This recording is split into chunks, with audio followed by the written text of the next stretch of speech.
So there's some interesting research out there that 77% of the people that have the opportunity to work from home more feel that they're more productive.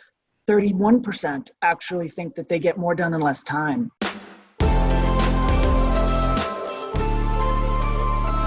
Welcome to Coffee with Mr. IoT, a weekly chat with Robert Schmidt, Deloitte's chief futurist, and the builders, dreamers, founders, and wild children of the IoT universe. This podcast can also be viewed on the Coffee with Mr. IoT YouTube channel. Good morning, good afternoon. My name is Robert Schmidt, also known as Mr. IoT. Welcome to another Coffee with Mr. IoT. And today my guest is Steve Hatfield, one of our leaders in Deloitte, talking about the future of work. Welcome to the show, Steve. How are you doing? Where are you, by the way? So thank you, Robert. I'm very happy to be here. Happy to chat. I am at home. I think most of us are there. I thankfully live in the Berkshires in Massachusetts. So I live in a rural area in the country on a lot of acres, and I'm in my house. So you live on a lot of acres. You have animals around you? Well, yes. So the wild turkeys and bear and coyotes and things like that. We've got a nice plot, but we're surrounded by a lot of conservation land. So we experience a little bit of that as animals there might, make their way here. But I gotta tell you, I have never appreciated my little teeny tiny yard outside as much as I do nowadays, where I can just walk outside, still be socially distanced, but have a little bit of greenery around me. How are you doing with everything going on today? How does that impact you, and what's going on for you personally? So personally, I'm blessed. All of my family is well cared for at this point, and has been smart enough to self-quarantine and socially distance in time. Of course, we're watching and monitoring. Unfortunately, I moved out of New York City about 3 years ago, and so my head and my heart is there right now, given what's happening. So I'm checking in with a lot of my friends there at this point. So, but personally, I'm blessed and in good shape. So, Steve, I'm curious. I mean, when anybody who's seen you, you talk about having talked about the future of work for 20 years. I know you started telling people about how the work will change with the internet, which to us now is kind of like second nature. How has everything changed today? I almost want to go from today back, sort of like give us a sort of view of what's going on today. How do you see people impacted? And what's sort of going on in that space? Yeah, happy to. So, in many respects, the trend lines around future of work have been saying that we're going to move to an environment where we're going to be living off more digital platforms and working more virtually, if you will.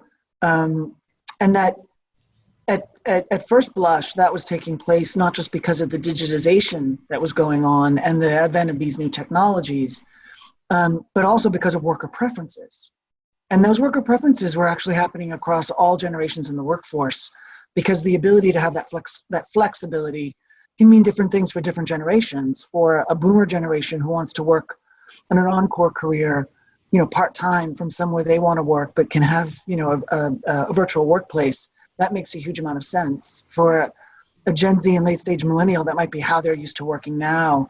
And for a Gen Xer with a young family, it's helpful to have that flexibility. Where it's headed now, obviously, is at the advent of COVID, we're all in a work from home mode. Most of us likely are there because of sheltering in place mandates and self-quarantining. And so suddenly we're doing it, and we're doing it at scale.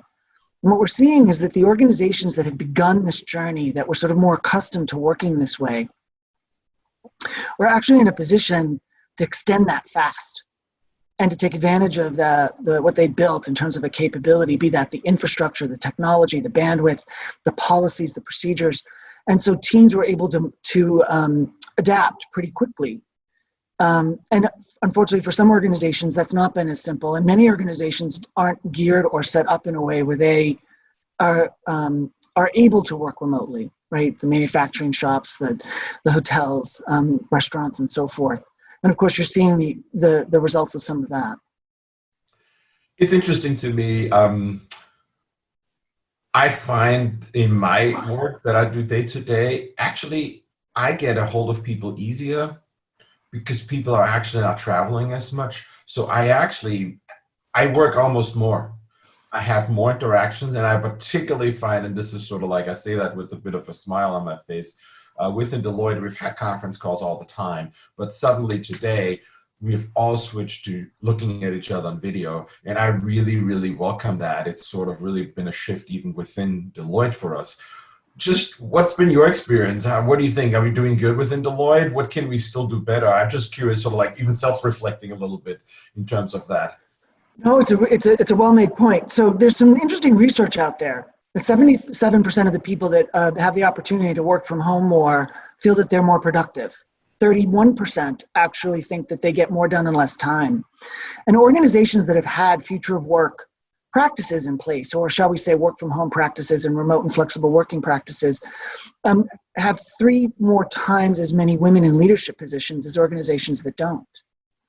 In part because of what that enables in terms of the dynamics I was talking about earlier with the many generations in the workplace. And so Deloitte has many of these practices in place ongoing. And in some respects, our resiliency to this situation is notable. We put ourselves very quickly into an environment where we can all work over a long period of time in a virtual way. But it does mean that there are certain things that even we have to think about doing and doing differently and better. Because actually working in a remote environment means that you need to rethink work a bit.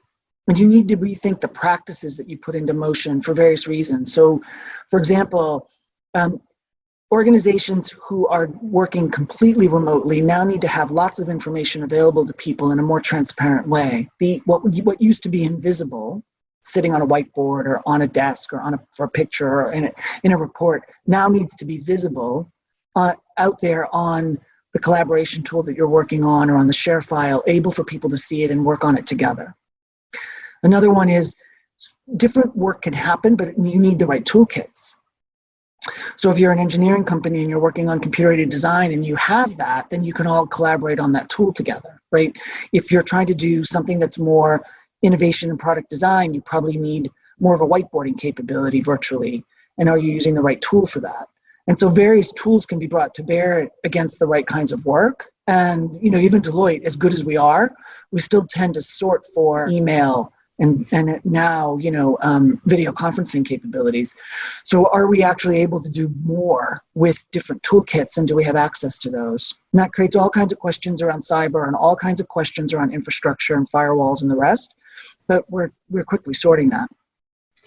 It's interesting. I'm the lead alliance partner for PTC. It's a company, it's an engineering company. They make a variety of different softwares in the IoT space, but they also have a product called Chalk by Vuforia. And what it allows you to do is you take your phone, you talk to each other through the phone, and then you can actually make markups on there. So if I call you and say, hey, that picture in your back, I love how it's sitting, would you mind moving it? I can point at it, I can circle it, and then tell you which to move, and it sticks to it because it's actually in space on your end. So in any case, my point on this was they have actually gone and made that available for free to people. And I've seen actually with quite a few companies who want to do good, they take some of those productivity products you talk about, so those collaboration products, and they make them available to the masses, which I've seen a really, really positive influence.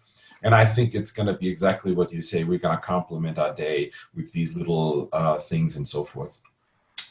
So, Steve, I'm curious, you talked about people that are adjusting like us. We've had some of it, and now we need to do more.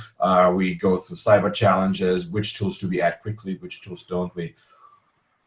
I'm curious about some of the remote work for people who aren't as remote. And I'm asking this from a point of view I work a lot in Smart Factory. And for us, a big part of what we do is we need to work with our clients in the factory, helping them, talking to them how to install a sensor, how to set up a sensor in the factory, even walk through a factory virtually. What do companies do that are in those kind of situations? How do we deal with them? What are your thoughts around that? How can they become, I'm just going to call it be digital. It's not a good term, but I hope you know what I mean. So absolutely. It's interesting. Often when we're in the conversation, people immediately sort for work that is shall we say, more white collar work that takes place in finance or in HR or in innovation or marketing or whatever it is, where teams are coming together to collaborate in a particular way, kind of like we are now. And I hear, well, this doesn't work for work that has to be oriented to a production line or work that has to be oriented to a factory. But there are some interesting examples that are emerging and were starting to emerge even prior to this event. So I'll give you one.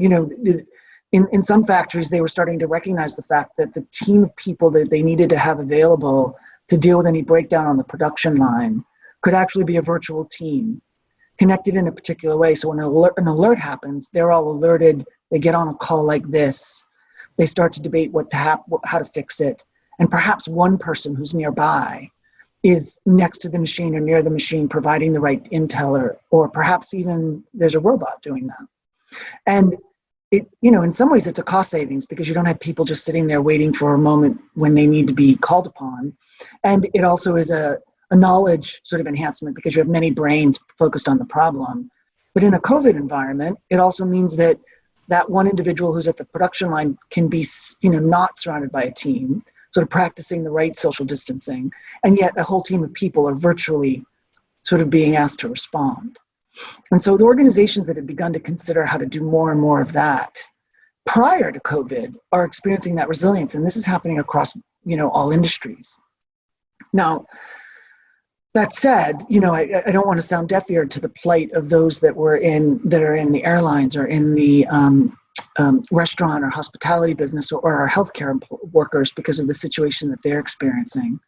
But there are stories emerging of ways in which the technologies of today can be brought to bear in a way that if you reimagine how work is done, and that can actually support what's going on right now.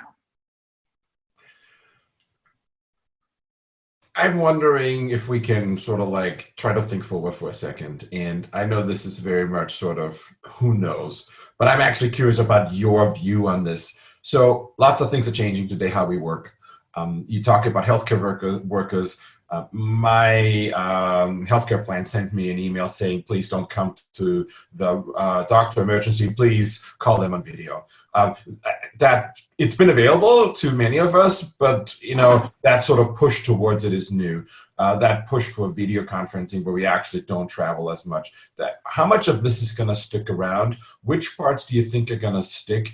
And how, if you'd have to paint a picture of what you're going to do in 3, 4, 5 months, whenever we come out on the other side, what do you think is going to be actually significantly staying and what's going to go back to the good old ways? It's a great question. So right now, everybody's in this mode of respond, right? And if you start to think about, well, what is this going to mean in terms of how we recover from this and then how we thrive in the new world?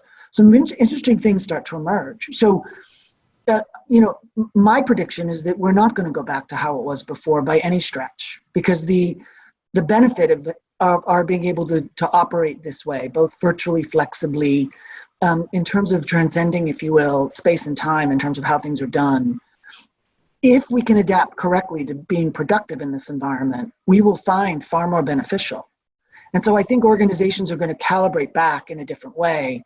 Whereas prior to COVID, virtual work was something that was kind of a nice to have, and certain workers took advantage of it on a Friday or on a Monday based on a family need. And, only the workers that had, comfortable workspace at home did it. And there was still, even then, the reason for us to try to create the workplace as a bit more of a destination for team type work. And that move was afoot. Many organizations were rethinking their workspace, WeWork, and so forth. What I see happening now is the advent of needing to create an environment where more people are working virtually, working from home, creating the infrastructure for that, and the working style around that will be more the norm. And it'll put more pressure on the workplace to be more of a destination, but one geared to that collaborative and innovative work that you want to do, and or the community building that you do as an organization.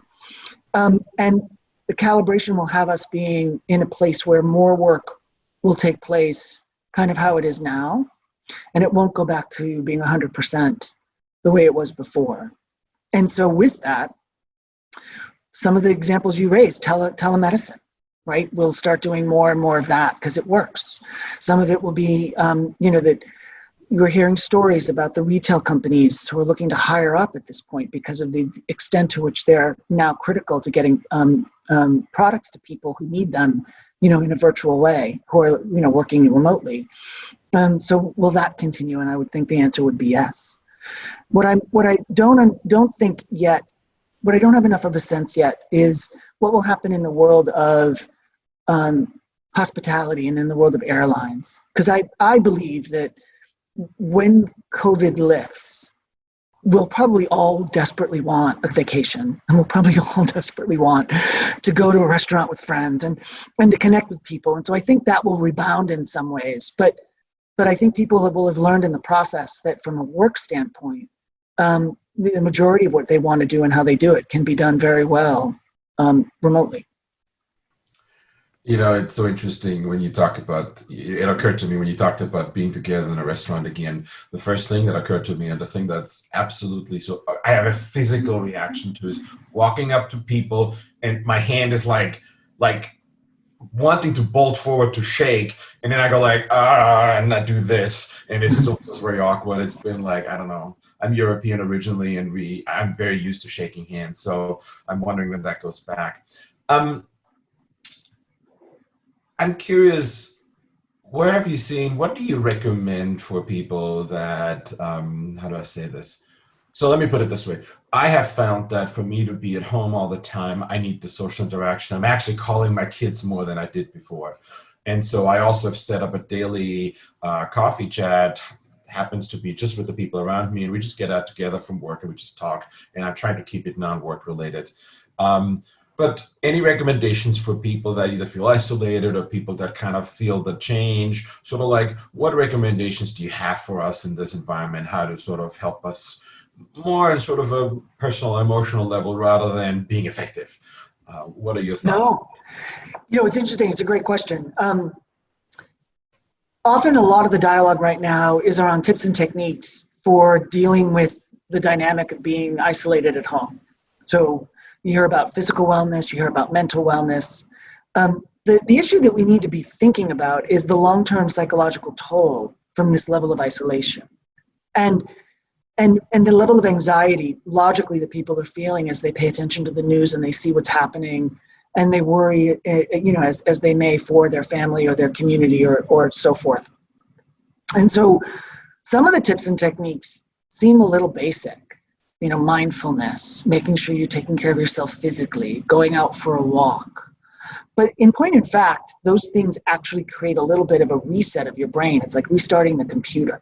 So if you've gotten into a do loop that's negative and anxious, literally taking a breath and doing a 10-minute mindfulness or going for a walk outside is a way to kind of stop that do loop and put yourself back into a frame that's able to carry sort of what you want, normalcy. Physical wellness is very much the similar thing.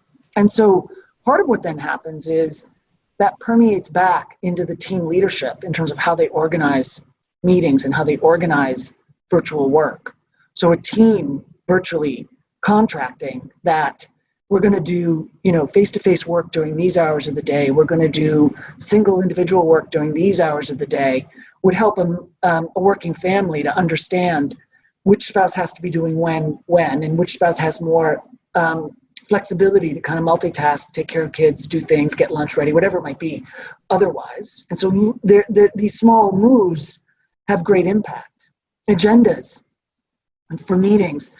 When people are feeling anxious, and the other things that come along with isolation, depression, and it's loss of focus, lack of sleep, having meetings that provide people with a little bit more organizing, an agenda that focuses the meeting, being sort of quick and facilitating what it's about, keeping the discussion focused, becomes very useful to helping people deal with the problem. And then finally, I think that in a virtual environment, the community building activities that you do for an organization, for a team, really matter. They matter more than they might have otherwise. And so checking in with people, making it okay that your pet or your child shows up on a virtual call, because we're all living in this together, right?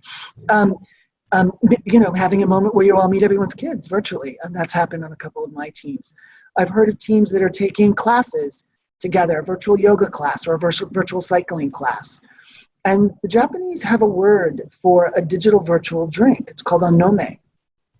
So it's when people collectively have a drink together, but virtually have. So you schedule onome, schedule a cocktail, or schedule a cup of tea. And I think those moves will go a huge distance to helping keep us buoyant through this. I love this, and I think you put something into context for me that I've felt but not been able to really verbalize, which is us as leaders. I think in the old days, we thought of us leaders in terms of leading teams effectively and leading teams sort of like getting to a goal, but people had outside help to be sort of taking care of themselves. I think in today's world, we took on I feel like I take on a responsibility to also set agendas, to not call them at certain times more rigid and sort of like their agenda stuff, and making room for the personal things much more consciously. So super interesting about that. Thank you. I want to close with something that I think actually is very important. I don't think we laugh enough. And so I'm going to tell you a story, and I hope you can close with your own story. And by the way, it all ends good. But my wife had an accident last week and had to be brought to the hospital. She's fine. But what ended up happening is she was in an ambulance brought to the hospital, and I drove with the car. And we ended up almost pulling up at the same time. And so she drives up with the ambulance, and I'm running next to the ambulance. I'm like jogging to just get there. So when she gets taken out, I'm there to receive her, right? Because I thought that was really nice. It was a little bit of a shock for her. So I'm jogging there. And then obviously I get to the back entrance of the emergency room, and there's a tunnel and people, like there's a police officer saying stop to me because they haven't checked me yet for COVID. And they say to me, you got to go and get screened. So I'm coming there after jogging, and obviously I'm like, and they're like, are you okay? I'm like, no, I was just jogging. I'm fine. They checked my temperature, and my wife actually heard me talking, so it all ended up good. But I thought it was pretty funny how I had to run and was out of breath, and it turned out just because I was running that I was out of breath. So everybody had a good laugh at that. Any good story for us that we can laugh about that we can end on from your end? Well, I'm glad your wife is okay. And yeah, it's interesting the way that various parts of sheltering in place puts things on lockdown in ways that you don't anticipate. I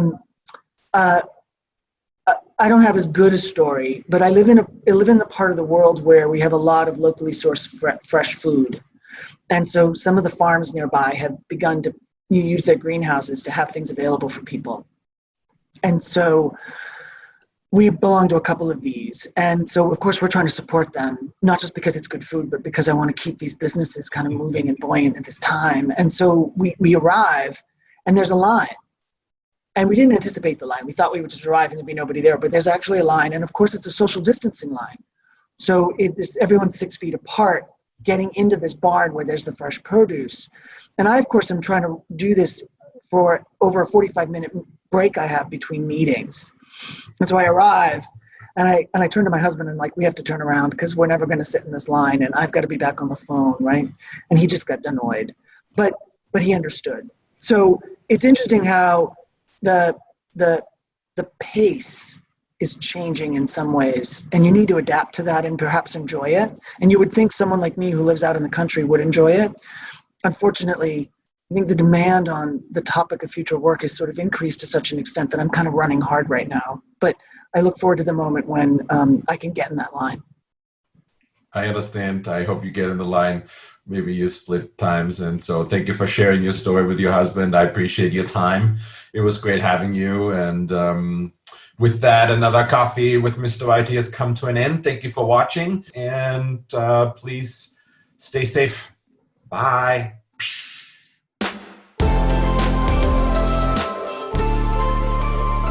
Thanks for listening to Coffee with Mr. IoT.